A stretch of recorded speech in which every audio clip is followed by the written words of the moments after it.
Ada sesuatu yang selalu terjadi saat kaki ini pertama kali menyentuh tanah asing. Rasa takjub yang tak bisa diungkapkan dengan kata. First time in Thailand. Seperti membuka jendela baru dalam hidup, di mana angin berhembus membawa aroma rempah dan suara-suara asing yang perlahan menjadi akrab di telinga. Welcome to Thailand, katanya. Dan aku pun tersenyum.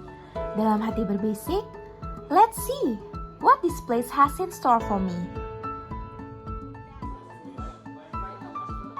Thailand, negeri seribu senyum, tempat di mana kehidupan berdenyut seperti tarian yang mengalun pelan dan cepat bergantian. Penuh warna dan kisah yang belum ketahui sebelumnya. Tapi, aku kesini bukan sekedar jalan-jalan. Aku datang untuk belajar tentang kesehatan, budaya, dan bagaimana dunia ini tidak selalu bisa dipelajari dari buku saja. Sometimes, the best education doesn't come from a classroom. It comes from walking through a market, talking to people, and trying food you have never had before.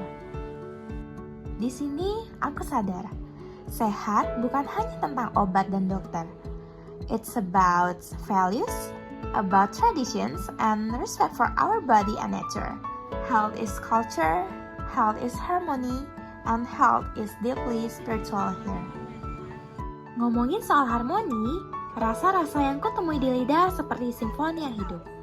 Manis, pedas, asam, gurih, dan kejutan-kejutan kecil yang membuatku tersenyum. Mango sticky rice tastes like pure joy on a sunny afternoon. Tom yum tastes like fire and comfort all in one spoon. Waktu terasa melambat saat aku melangkah ke kuil-kuil tua. Sunyi tapi tidak kosong, ada bisikan lembut yang mengajakku bernafas, seperti mengatakan, istirahat dulu, hidup tidak selalu harus tergesa-gesa. Kadang yang paling berkesan bukanlah destinasinya, tapi perjalanan menuju ke sana. Ngobrol santai di atas tuk-tuk, tersesat di pasar malam, dan tertawa karena salah pesan makanan pedas luar biasa. Those little moments, they make a trip memorable. Not the perfect itinerary, but the unexpected louder. Dan saat semesta memberikanku waktu yang kosong, aku melarikan diri ke alam. Langit Thailand punya warna biru yang berbeda. Different from home, but just as beautiful. Matahari di sini seperti tahu cara menyapa dengan hangat kepada kami. Malam terakhir di Thailand, aku berpikir, kenapa ya tempat baru selalu terasa seperti cermin? Yang bukan hanya memantulkan tempat itu, tapi juga siapa kita ketika jauh dari zona nyaman. Thailand taught me things I didn't know I needed to learn.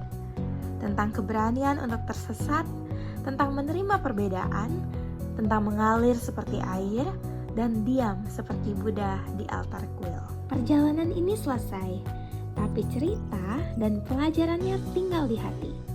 Aku datang sebagai orang asing dan pulang sebagai seseorang yang sedikit lebih mengerti tentang dunia, tentang hidup, dan tentang diriku sendiri. Swadika Thailand, thank you for the lessons, the laughter, and the light. See you next time. Bye-bye.